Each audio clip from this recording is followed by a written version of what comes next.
my favorite bumper sticker that hung on my dad's wall said, "The restaurant business is simple and simple is hard." To your point, people are very rosy-eyed and they're so excited to build out their dream. And it seems so simple because you see people just flowing in, all day to these restaurants and you think they must make so much money. But no, I think you have to really evaluate it from obviously a business perspective. There's so many pieces that go into it, starting with rent, your biggest expense.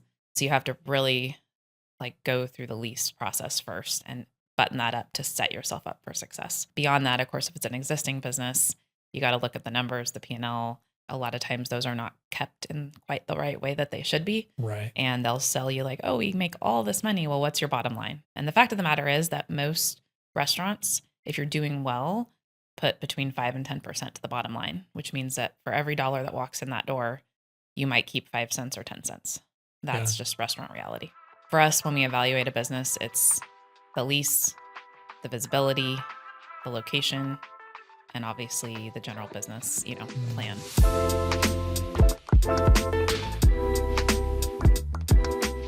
Hey everyone, welcome back to That Christian Business Podcast. I'm excited for another episode, and today we have someone new. We have Tara Lindstrom, and Tara is someone that I actually met through StoryBrand. I wasn't actually a StoryBrand guide. I went through their Coach Builder program as I was seeking out building a coaching business, and there was a group of people here in Raleigh meeting up, and so I got to meet Tara through that. And Tara has a unique background. She's currently the founder and chief marketing officer of OneBite Marketing, but she also has a long background in restaurants, in service, in franchising, being a franchisee. And so we're going to have fun talking through a lot of different things, but spend some time on that area. So Tara, thank you for joining me. Thanks for having me. All right. So today we're going to introduce a brand new thing. It is a fun wheel of questions. All right. I had my wife write them for me because she has better handwriting than I do. So there are 12 spots, but 6 different segments. So I'm going to have you spin the wheel and I'll tell you what it is. All right. What one does it say? God showed up. Ooh, this one's a good one. All right. So God showed up. I just wanted to start on something fun to get this episode. Looking back at your businesses, whether it was when you're in the restaurant side or your current business that you're in, what is a story of a way that you saw God undeniably show up in your business? Gosh, there's a lot. But I would say, looking back, there's a moment we were in church and there was a sermon. It was on the end of 1 John, and it ends with little children, I forget the exact wording, but little children, don't have idols, basically, have no idols. And my husband and I both left that sermon that day feeling like, are we making our business an idol? I would say that from that point on, God showed up and consistently walked us through kind of walking away from our restaurant business and helping us see that we had, we were making it into an idol and it shouldn't be an idol. And he showed up and walked us, all the way through exiting and then moving here. So, that was in a big way. There's, sometimes God whispers and sometimes he thumps you on the head. And that was one of those thump me on the head kind of days. So what was it about the business that you felt like was an idol at that point? I think that we poured everything into it because, at one point we owned 56 restaurants. We had 2,500 employees. It has to take over your whole life. There's no way to have that big of a business, at least the way that ours was set up. Yeah. And so it was that we felt, because we were giving back so much, because we were helping our employees, because we were doing so much good with our business, we felt like, well, it's okay that it, kind of take over every other aspect of our life. And, I don't think God wants that for us.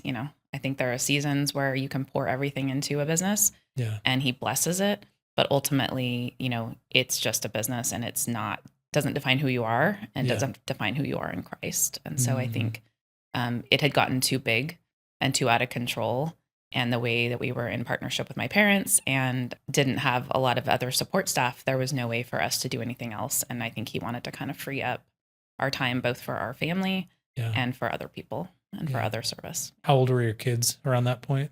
They were about like 5 and 10. Okay. And then by the time we kind of exited and moved here, they were 10 and 13. So it took us about, 7, 8 years after that point. And so did you know that you wanted to move before all of this, or did that all line up together? No, yeah, we had no idea. We never thought we would leave California. Yeah. That's where I'm from. That's where our family is, all our business, all our friends, our church. But it became clear that part of staying there was what was going to keep us from kind of letting go fully. And also like keeping our kids there was not the best thing for their faith or their future. Yeah. If anything, I'd say God did this more for our kids and where they're going. And we were kind of had to sacrifice, to get them there. Yeah. Okay, you did the same thing though. Yeah. I did the move across from California, yes, but slightly different circumstances for sure. One of the ways for myself where God showed up, I remember early, this is probably about 8 years ago.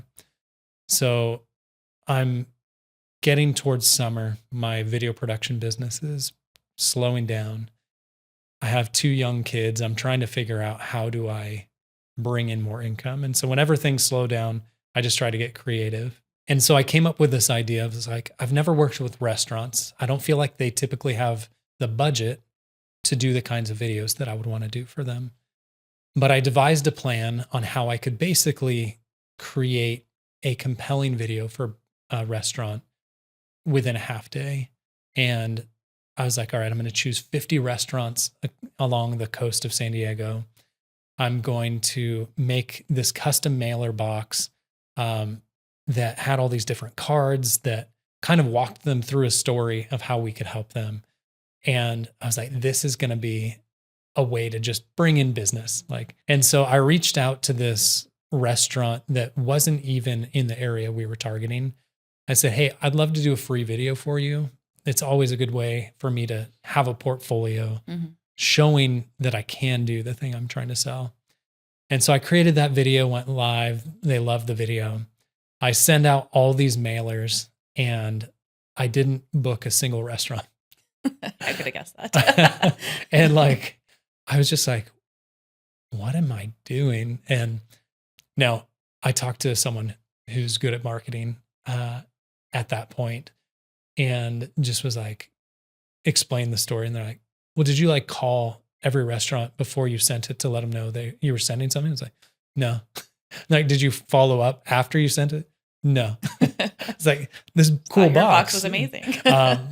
And the ironic thing is I got a box shipped back to me and I opened it up and I had built this little thing and these cards that walked them through. They were on business cards, but they were all individual, unique.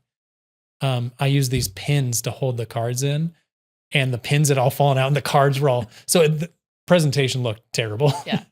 I didn't even think about that. And so I was kind of bummed because I was like, man, I invested time, I invested money. And the owner of the restaurant reaches out to me that I did the free video for. And he's like, hey, everything you did by yourself, we were really impressed with just how much you could accomplish doing this as a one-man crew. My wife works as a VP for this company that teaches user experience and user interface design.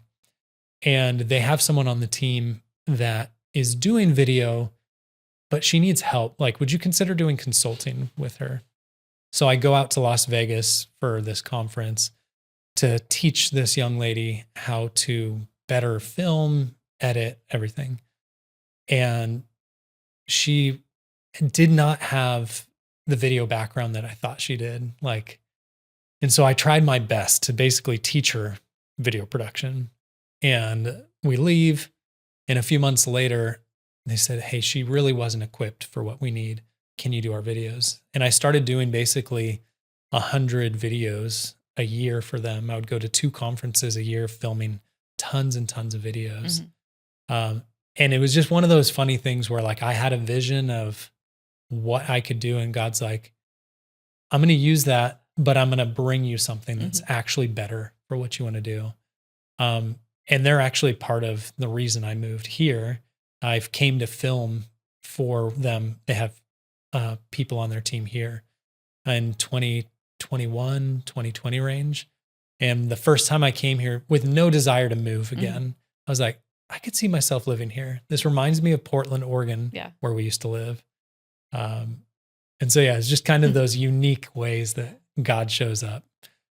All right. So I'm going to set this aside. It's got bright colors. Don't want to distract people too much.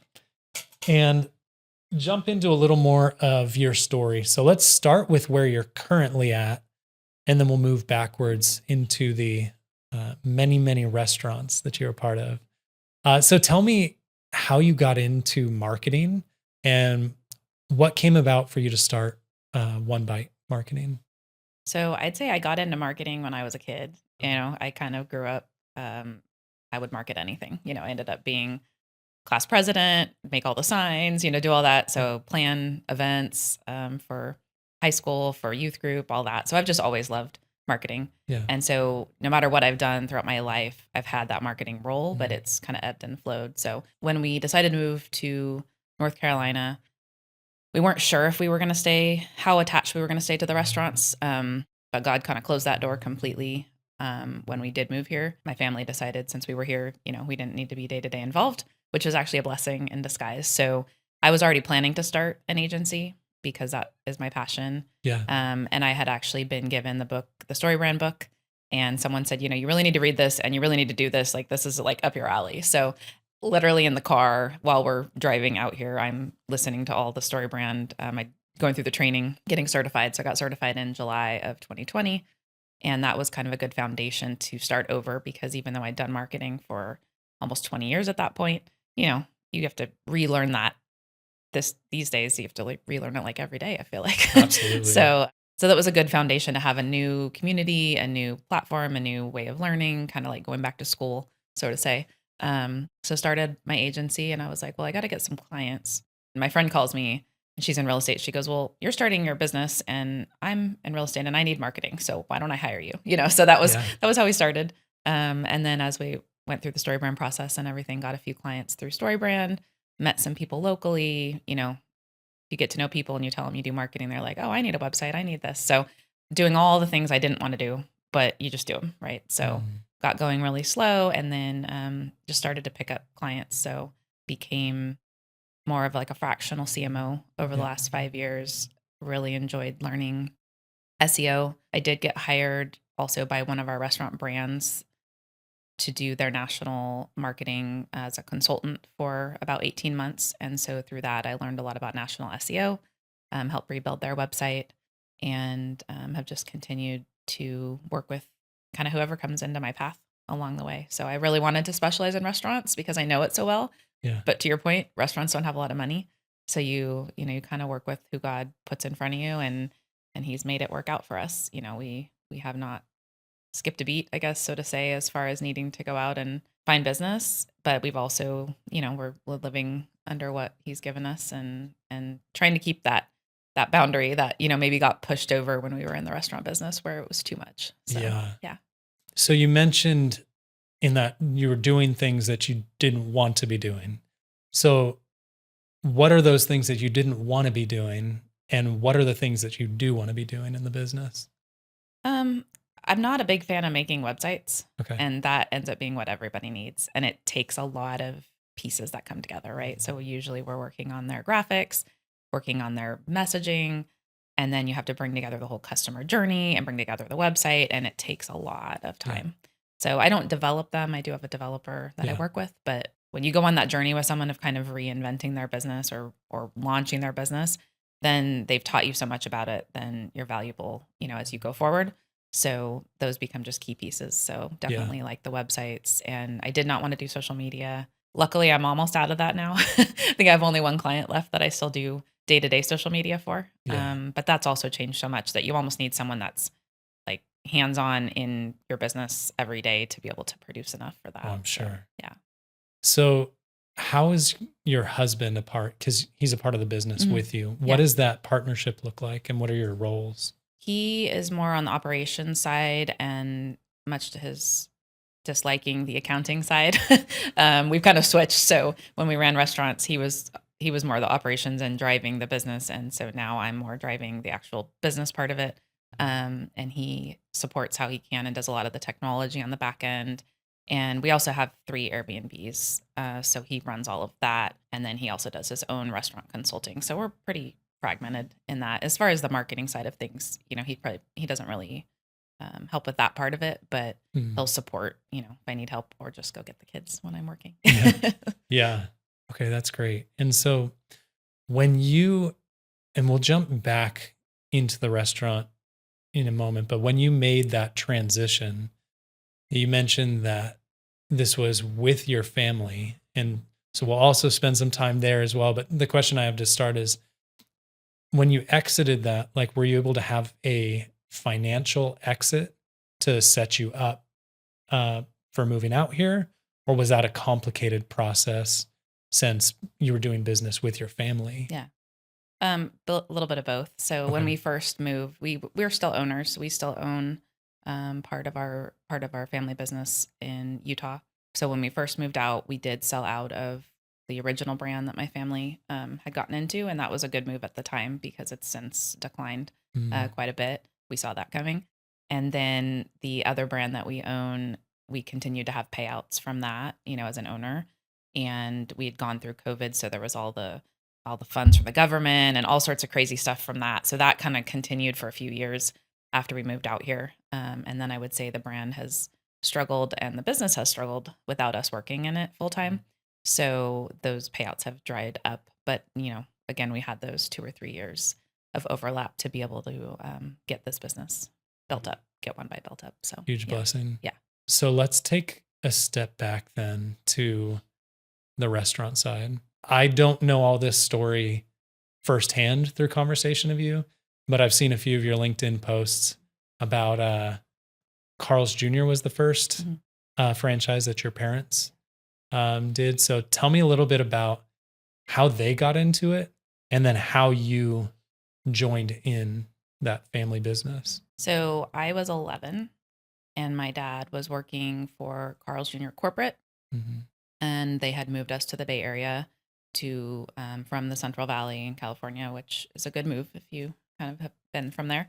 And he was running like 45 restaurants across the Bay Area, and then Carl's Jr. decided to franchise all the restaurants, which meant there was no job for him. They offered him a job to move back to like Los Angeles area or the Central Valley, and they were like, "No, we want to raise our kids, here." At the time, it was a nice place to raise kids. So he knew Carl Karcher personally. At that point, the company was small enough that you kind of knew the founder and could get to know him. So they should have had enough assets or a certain amount of assets to be able to buy a restaurant. My dad had always wanted to own his own restaurant. He's an immigrant from India via England, came over when he was 16 and had always kind of wanted to live that American dream. And so he talked to Carl directly, and Carl agreed to sell him one location without the assets that he was supposed to have in the bank. So they bought one location when I was 11. I remember many years of having to go and just sit there slash help slash, go shopping at Mervin's across the street that's now defunct. That allowed them to then buy a second location.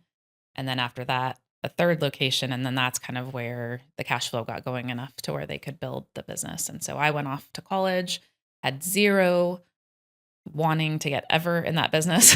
In fact, said I will never get in the business because I knew that every dinner was talking about the restaurant, every weekend was worrying about the restaurant.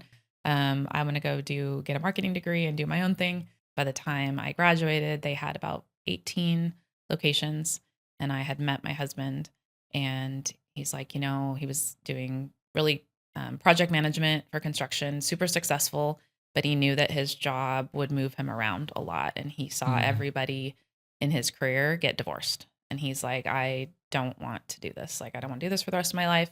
And I would really love to own my own business. And I said, well, that's interesting because my parents have a business that I said I'd never get into. And we were thinking about talking to them about getting into the business. And we flew up. We both lived in San Diego at the time. And we flew up to the Bay Area, I think for a dinner or something. And that morning after the dinner, we were getting ready to leave. And I remember my mom pulling me aside and she's like, hey, 'cause I think we were engaged at the time. She goes, hey, would you guys ever consider, working with us in the business? And I was like, well, that's funny because we were just talking about maybe, getting in the business. And so that's how that started. So they agreed to sell us part of their company, one of their companies. They had 5 different ones at the time that owned all the restaurants. Give us an option to buy in, and then we would kind of work with them. And so that's how we got started. So explain that a little bit to me. You said they had 5 companies. So are you saying there are 5 parent companies that own the different franchises, or what do you mean by that? So by the time we left the business, we had 11 we call EINs, or different actual entities there for various reasons. So partnerships. One started as an S corp or a C corp, and then their S corp came about, so they started the next one. So super messy, but yes, various, and also just protection. It's always good not to put all your eggs in one basket when it comes to like getting sued and things like that. So there were various reasons, but yes, we were able to buy into one of them. The little things that I don't even think about. I wouldn't have even thought about the lawsuits between. It's funny because then we still kind of go back to that when we're here in North Carolina. We'll tend to get like thinking about lawsuits or this or that, and people here just they don't. It's not a sue happy state like California is. So was it still around 18 locations when you joined in? Yeah, 18 locations and just the one brand. And it was all Carl's Jr. at that point? Yeah. Or Hardee's for yes, these East Coast people. Was that? Everyone always asks, so I'll give the background. Yeah. Carl's bought Hardee's. Okay. Like 20 something years ago, maybe it's been 30 now. Okay. And I think that was a bad move personally. I think so Hardee's had great breakfast. Carl's had great burgers. They thought they could bring the two together. But now that I've lived on both coasts, I understand that people are very different out here than out there. And when you try to make one brand work for the whole country, you tend to water it down, so they were Carl's was very much a West Coast brand, like In-N-Out. And Hardee's was very much a biscuits for breakfast, and you don't eat biscuits for breakfast in California. And they tried to mix that all up, and it just didn't go so well. So I'd say, they spread themselves too thin, and it kind of became the demise of, I think, both brands a little bit.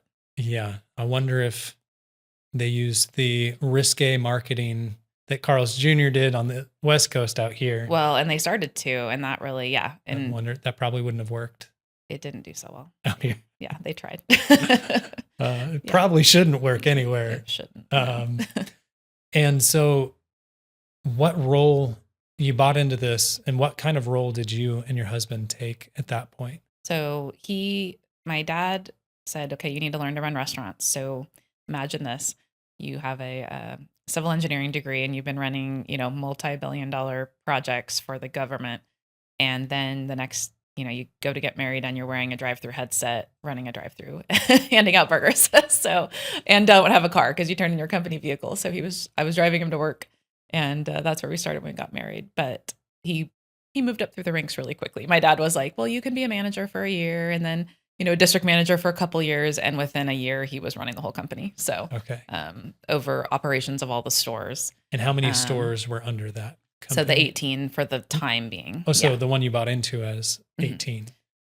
But we ran all 18. We've only bought into, we just ran them like we own them all. Okay. But legally, I guess we owned, I think, 8. Okay. Yeah. And so he did that for, I guess that was 2006. And then in 2010, we started looking at buying into another brand, and that was Jamba. So so roles, I guess. So Jason did operations, and then I did marketing / I called myself vice president of miscellaneous because there wasn't, a full-time marketing job. So it was, at the time, it was my mom, my grandma, and I think one other office lady doing all the bookkeeping and everything. So I would just help with payroll, help with this, help with that, really learn to run the whole office side of the business. And then I'd get out in the stores and help sometimes with training or, all the marketing, of course, and just whatever needed to be done. So, yeah. And then, so you brought on Jamba, which came out of my college, Cal Poly. Yeah. Linda Olds, met her through Jamba. She was one of the founders, and Kirk. Okay. Yeah. Nice. And then Biology. Biology came a little later. Was there any other ones? And so that made up, you said 58, 59? 56. 56. Yeah. Okay. So what led to the growth? And I don't mean like financially, how did you guys get to that many? Mhm. But what made you go like, hey, we have 18, Mhm. we should be at more? So I think the first step was diversification, because as we learned during COVID, some brands did great. Like actually Carl's went way up because they had a drive-through, right? Other brands struggled. Diversification was how we got to Jamba, Yeah. so that we wouldn't just be in one brand. And at the time, Jamba was about to go bankrupt and they were selling off all of their markets for dirt cheap. And so you also kind of have to learn how to like look at a business and evaluate it and see if there's upside. And so I'd say that's a good way to make it in franchising, is to go in and take over stores that have been poorly run, because when you don't own it, you don't run it as well. So corporate never runs their markets as well as franchisees, in my opinion. So they had taken back some of these markets from other franchisees. They were trying to run them, but they were in California and the market was in Utah. And so they weren't boots on the ground in the market. So, so the first thing was diversification. And then the second part is, when you own franchises, you have to sign a franchise development agreement. And so you have to agree to open a certain number of stores in order to protect your area. And so for us, Utah was a very lucrative market. Once we turned it around, we wanted to own that market and we didn't want anyone else coming and building. Yeah. And so they say, okay, we won't let anyone else build, but in the next 5 years, you need to build 10 stores or 5 stores or whatever it is. And so that's how franchises keep things growing. Yeah. So we had to grow or we would lose deposits we had put towards restaurants, and also people could potentially still, come in and open one, 2 miles away and they could take part of your business. So those are the ways that we grew. So yeah. Utah was probably an interesting place because, Mormons are technically not supposed to drink coffee or soda. Correct. Or alcohol. Right. So having a special drink that fits outside of all that probably benefits. We called it the Mormon bar. The Mormon bar. Nice. Yeah, no, it fit well. They do drink soda, just not Coke, I guess, not caffeine. Okay. So they are big into their swigs, and those are the things that have kind of taken our business now. Yeah, Some of the other competitors they now out there have new But soda yes, bar Jamba being kinda. a very wholesome, very health conscious brand, but also sweet. We sold way more like the sweet Jambas, the treats, sweet treats we called them, in Utah than we did in California. So eventually we bought some stores in California as well, right around our house. Yeah. So my kids grew up on smoothies for sure. Yeah. Yeah. I remember being in college, and we had a smoothie bar there. It wasn't Jamba. They called it Lucy's Juice. My wife actually worked there at one point. And I remember thinking that I was so healthy every time I drank one of those sweet, like banana strawberry, like ice cream based. Now you learned it had yogurt, frozen yogurt in it. And I was like, sugar. Man, I'm so healthy today. Like, give me the extra protein. I'm going to get so strong. My wife would laugh because at least at this Lucy's Juice, it'd be like dehydrated milk was like protein, but it was also like a few other of the like check boxes. So they're like, I want protein, I want this. It's just dehydrated milk. Talk to me a little bit about working with family. And, you don't have to go too deep into challenges and stuff like that, but maybe start with, what were your expectations and or fears going into business with your parents? And then what were some of the benefits and challenges once you were actually living in that? Well, first off, I think, working or not working, there's no perfect family, right? So I do admire people that work together and make it work. And we did for many, many years. So going into it, I think I was worried for my husband to kind of find his place, because my dad had run the business for so long, and for there to be enough work for everybody to keep us, employed and keep us busy. And then with the growth, that kind of took care of itself. It became it was too much work, in the end. I would say I was worried about, just general relationships. And the negative part, I think, was that because we saw each other every day, all day long, that when it came down to like doing vacations or, dinners or, the family stuff that you normally do, we were like, okay, I've seen you all week, I'm good. So, but the flip side of it was, because restaurant business is all encompassing of your time and energy. If we were off doing one thing, if we were off doing that, or my parents were off doing that, like we would kind of have completely separate lives. We would go to conferences for each brand for a week every year. And so we were able to bring our kids, we'd bring a nanny, we were with my parents. So we didn't get to do a lot of what I'd call just family vacations or family time, but we were constantly together, and we also got to travel together. And then our community was largely made up of friends that we'd Yeah. made through vendor relationships, through corporate relationships, and other franchisees. I mean, we've been all over the world with other franchisees and their lifelong friends. So I'd say that was, definitely a positive part of it, but it left it, I'd say, not your typical family relationship. Yeah. So then when exiting that, you didn't have that to kind of go back to. So it was different. I'm sure. What would you recommend for someone who is considering going into business with family, knowing what you know for your family? What would you have done to set yourself up for even more success, relationally, business wise? I think there has to be clear boundaries and clear expectations, and you have to treat it as if you were not family, right? In some ways. So when you first get in, you're just excited, and it's all going to work out, right? And Yeah. I think for us, like, we pictured my parents, kind of 5 years into it, maybe passing it off. And, that might come with more ownership and more, more responsibility, but also more financial, benefit as Yeah, well. absolutely. And my parents are pretty young. And so I think they didn't really think about retirement. They were like, well, this is working. Like, we'll just keep doing what we're doing. And so I would say having those conversations about the exit plan very early on Yeah. is very important. And also having everything kind of drawn up as a contract of, all of the different benefits and expectations and financial burden and all of that. There's a lot of pieces. And again, treating it like a real job, vacation time and bonuses and all those things that, are not always spelled out when it's just between family. Yeah, it's wise. I think even with friends, we overlook some of the Mhm. need for things in writing.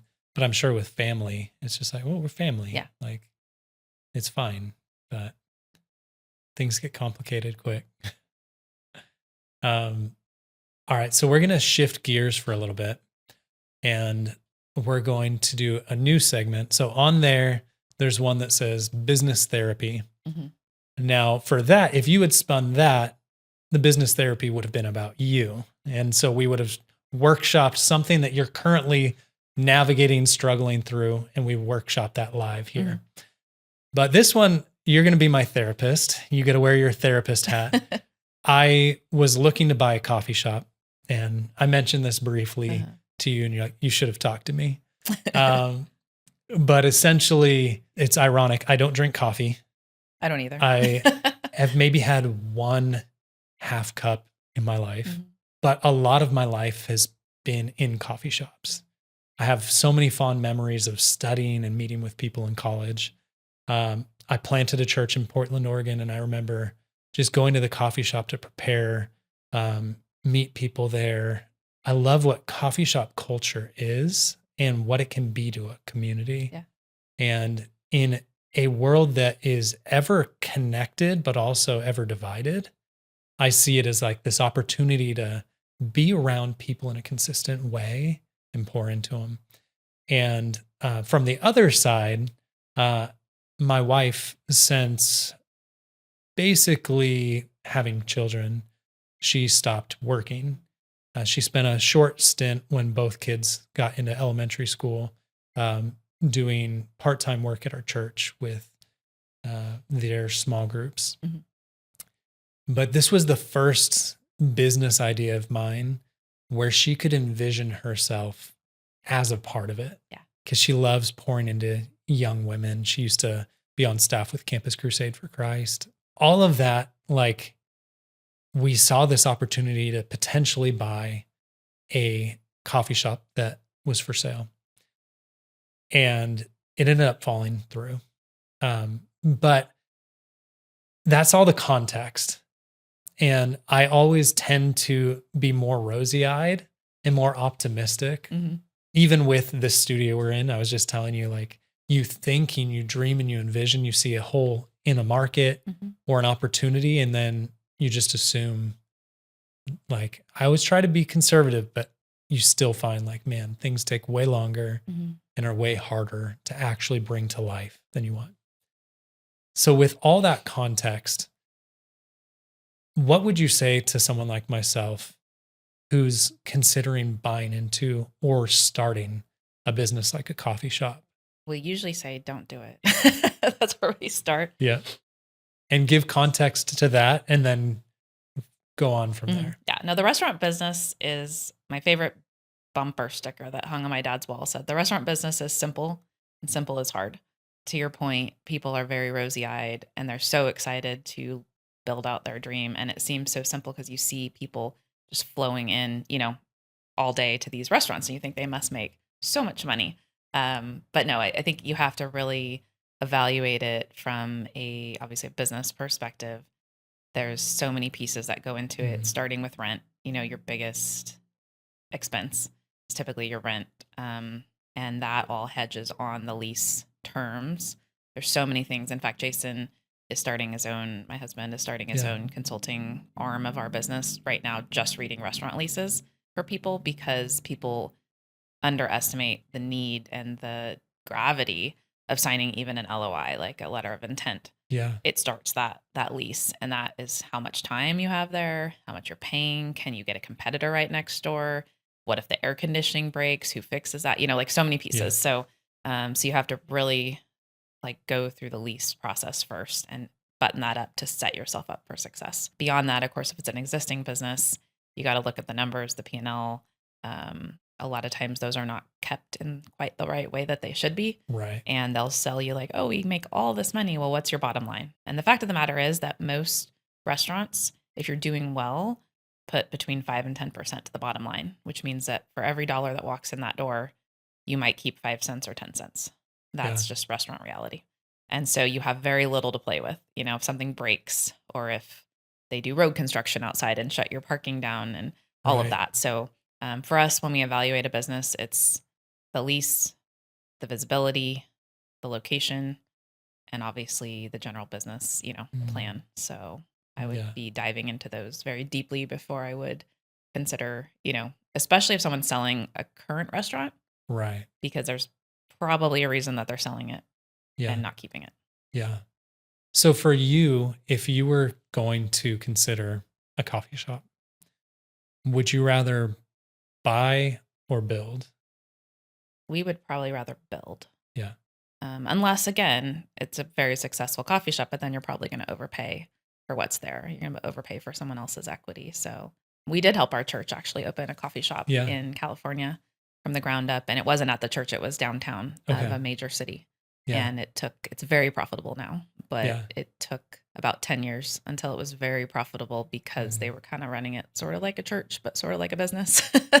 And so do have that experience of doing that, but did it from the ground up, got to make it look beautiful and Yeah. put in everything we wanted. And flow is a lot. So a lot of Mm, current spaces aren't going to have, the equipment, the ability to add the equipment, the flow that you might want after running so many restaurants and building so many yeah. restaurants. We have a lot more knowledge of kind of how to set things up. So it'd be pretty rare to find, what we would probably want. Mm, And remodeling is expensive. So yeah. And it's getting more and more expensive these days. yeah. That's why, like in this studio, I do everything myself. Yep. It's I good know to we be just got a handy. quote for painting our house, and my husband said, well, I guess I have a part-time job for the next Yeah. 6 months. I'll be painting our house Yes. when I have time because it was way too high. It's Yeah. been taking me longer than 6 months to paint our house. Yeah. Yeah. Of course, having little kids, they don't want to just sit and watch. Right. So it makes They it want a to help little, paint. yes, help paint. Correct. And then you have more work to do because they paint it. So, Yeah. yeah. Yeah. No, that's super helpful. But I guess, going back to the coffee shop, I would say, do you want to buy yourself a job? Because typically with one restaurant, unless you just have money to blow, if you go and hire a manager, you're not going to put enough to the bottom line to really make it worth it. So you almost, you need to be able to run that shop for at least a good couple of years, Yeah. until maybe you can afford to open a second shop. Second and third is where you start to actually, get enough to maybe not be in it full time, But otherwise, by the time you put money on the bottom line, you probably wouldn't be happy with the returns. And then what are the hours going to be? Because that's the thing about restaurants is typically they're open weekends. Sometimes they're open really early or really late, and you're the person that gets called if something goes wrong. So, it's a 24/7, investment many times. It's easier to look at the fun side though. You imagine all that. Yes. Yeah. But it is more about, is the bathroom clean? Is the air conditioning working? Are the shelves dusted? All those little pieces. And it's employees, right? One of the things that we've done since moving here is not do anything where we needed more employees, because we got so burnt out on employees in the restaurant, because they were constantly calling out, quitting, not doing what they were supposed to, stealing from us. And so it's a little better out here, I think, but it's also a great opportunity to invest in people though. Right. And we do miss that. We probably will go back to it at some point, because we do miss being able to invest in other people and help them, better their lives. Yeah. Yeah. This one, it was an interesting circumstance, and something that I've been evaluating and working through is, as a believer, like sometimes when all these different things point to something, it feels like it's God's calling or a specific opportunity that God's opening for you. And so when all those things sort of line up and then it falls through, it can be really confusing, and you have to navigate, sometimes try to categorize it. Like it's either like God saved us from something big. Like I think it was my mom who used to say like there was traffic or something. It's like, well, God probably saved us from a car accident. Yeah. Like it may not be that granular or severe, but I think sometimes that makes it really difficult when, like, being in business as long as I have, there's plenty of things that you think are going to happen that don't. You have this thing that like, we're doing it, everything's good. You send the contract over, you're ready to go out on that special dinner to celebrate. And no, we don't have the budget, or that person moves on from their role or whatever it is. And so I know to temper my excitement basically on anything. Once you dive deeper, sometimes it's still hard to not allow your heart to get attached. Because I mean, if you're thinking of buying something that's an investment for a long term, it's like a house. You have to get invested enough that you're like, I could live here for a long time. Yeah. But you also have to not let your heart be fully there, because if someone else takes that, and then it's like, all right, now I feel devastated. So that's something we're still kind of processing through. And my wife is navigating, how do I, like, that was the one thing I could see myself in. What does it now look like to be invested in something that I can use my skill sets? Sure. Well, maybe that was the whole outcome of that, right? I think we've been through a lot. We've bought and sold a lot of houses, and never have we ever gotten the first house that we thought we were going to get when we decided to put our house up for sale. We'd find it. We thought that was the house, put our house up for sale, get started in the sales process. Ultimately, every single time that first house would fall out. And then we're like, okay, God, now what? But he got us ready. Right. And so I think that now she knows that, she wanted that. You've started to look into it. Maybe it's something you would have jumped into too quickly. Yeah. But now you can start to maybe create that plan, or maybe chase that dream, or when the right opportunity comes up, now you'll be ready to jump on it quicker and you won't miss out on it. And I think that God, he teaches us through all those moments. He knows if he just told you like, you should buy a coffee shop, and it happened in a different way, you'd be like, heck no. So I think he prepares our hearts to be ready for the next time by using those circumstances. Yeah, that's good. Yeah. We still don't know what the future holds, but I do believe as we move into an ever-present AI economy, communal places and things will become more important. I don't know what that looks like for us as a business. I mean, part of doing these podcasts for me is a way to build community, because I think that's going to become, again, ever more important. But you always have to think through it. And here's one thing with building this studio, with going through any part of trying to buy that business, is every new thing that you step into, you learn so much that you didn't know. Yep. And so whether or not that ends up working out, like you're far more knowledgeable. And doing the lease process on this building versus the studio I had in San Diego, that one was much more like rent from the owner of the building, handshakes. We had a contract, but like super laid back to going to like a 100-year-old building in downtown Raleigh with multiple different people in the path. Yep. It's like, man, this is way more complicated than it seems like it needs to be. Yeah. And so I learned all that. And random tip for you, plaster walls are a huge pain to work with. So if you can avoid plaster walls. All right. Yeah, I'm not a fan of old buildings. So. I love the appeal of them. Yeah. Working on them is hard. Yeah. And so, it gives you lots of new challenges and things to learn.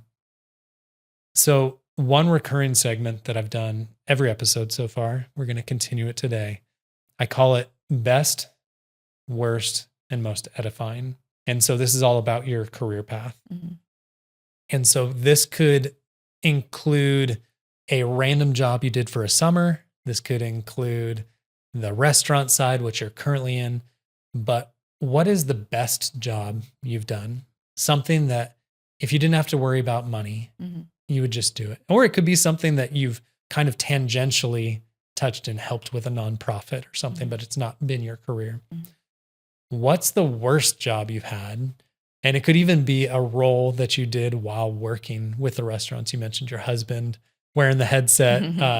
I'm sure you've had some of those positions through that. And that you'd never do if you could avoid. And then ultimately, what's the most edifying? What is the job that you've done that has most pulled you towards Jesus, whether it's humbled you or just grown you in your character, your faith? But I like to start at best. So what's the job you've done that you would just do just because you love it? So my first job, I was still in college, and through a connection through the restaurants, my dad kind of called in a favor, and I got an internship at a sports marketing company, and that turned into a job offer. So I spent my senior year actually working full time and taking classes at night, and we ran celebrity golf tournaments and down in San Diego. Yeah. And so I got to do the parties and events part of that. So I was in charge of all the food, all the bars, all the tents, all the decorations, all the tables, the VIP tent where all the players would go, while they're on the 18th green. Yeah. It was just a lot of fun. So I don't know that I could keep up these days and do that. It was very tiring, morning to night, but it was such a fun job that I did from age 20 to 26. We ended up starting a tournament in Las Vegas. So I got to go there and run that lived in Vegas for like a month, and got shin splints running around the casinos so much. But, I worked very hard, but I just really enjoyed. I've always loved throwing parties, and that was just a really great way to kind of put that all together with all of my kind of passions. So that was really fun, and just a fun time of life, I guess. Yeah. So worst job, I have to say I never really got stuck in our restaurants too much, so I can't really complain about that. Probably when I did, it was, lugging smoothies to catering events, having to carry these like really heavy, heavy boxes of smoothies, but I really can't complain. I mean, I got into that job right out of college, loved that, and then went right into the family business. So I haven't had to do too many awful things, I guess. Most edifying, I mean, being a mom, I mean, definitely that. So in that sense, my kids have taught me so much, and just learned how God sees us, and having children. As far as working goes, through Carl's Jr., we started a charity event. I also, kind of side note, ran the franchise association for Carl's Jr. While I was running our restaurants for about 12 years. And so through that, I was able to help start a charity event that was a golf tournament using my skills from my first job. We started a golf tournament and a promotion where we sold stars in each of the locations. And the first year, we decided to support breast cancer. So I interviewed all the different breast cancer charities, and we ended up picking National Breast Cancer Foundation. And that's because their founder called me personally and talked to me about their mission. And I got to know her personally. And they were kind of this little charity out of Texas at that point. So we started selling stars in all the stores for $1, and we'd give people a coupon. If they gave us $1, we'd give them a coupon. And we hoped to raise, I think, 50 or 60,000 the first year. And we raised like 200 or 300,000. Oh, wow. And then the next year we raised 500,000. The next year we raised 600,000. And then within about 3 or 4 years, we raised $1 million plus a year. And we ran that for about a decade. Wow. And we took national breast cancer from this little tiny charity to truly national. And they're huge now. And they provide free mammograms all over the country for people. And so I'd say that was probably, one of the most edifying things was to be able to say, because of this little job I have, I can like help in 1,000 restaurants across the country get dollars from people one at a time and turn that into, into something that really makes a difference. And so we later turned that into charities for military and did the same thing and went on to help USA Cares out of Kentucky grow into a much larger charity that helps military people who can't, pay their rent or have other problems, PTSD and different post 9/11 military people that need help. So, do you still have relationships with people at those nonprofits? Yeah, my dad is actually on the board of USA Cares. He's about to roll Okay. off, so we go to their gala in Kentucky every year, and I still do know Janelle from National Breast Cancer, and she actually honored my mom when my mom passed with a special thing in their office, and she loved our family. So, yeah. So one of the things that I like to have everyone who comes on this do is share a must-read book.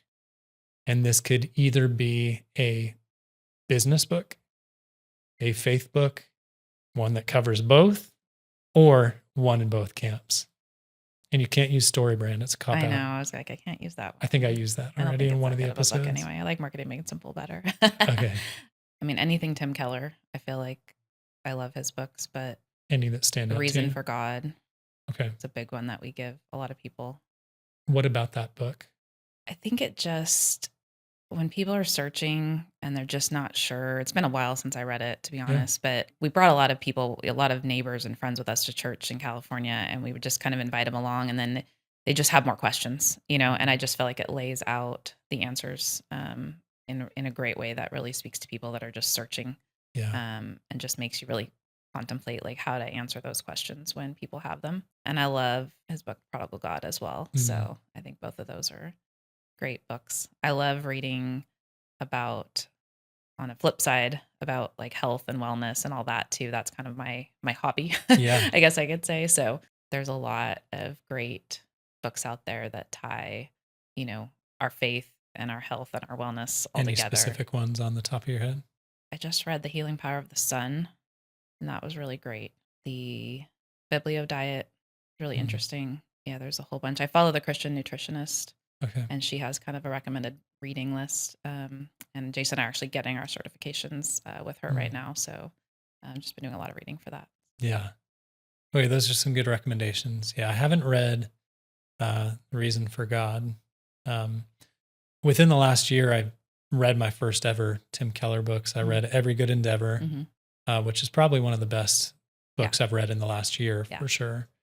And then I read Prodigal God. And it's such a simple idea, but I'm definitely the brother who stayed home and tried to earn my salvation and still, cared more about doing good than actually being in a relationship with God. It's like, man, that one hurts. Yeah. So those are some good ones to read.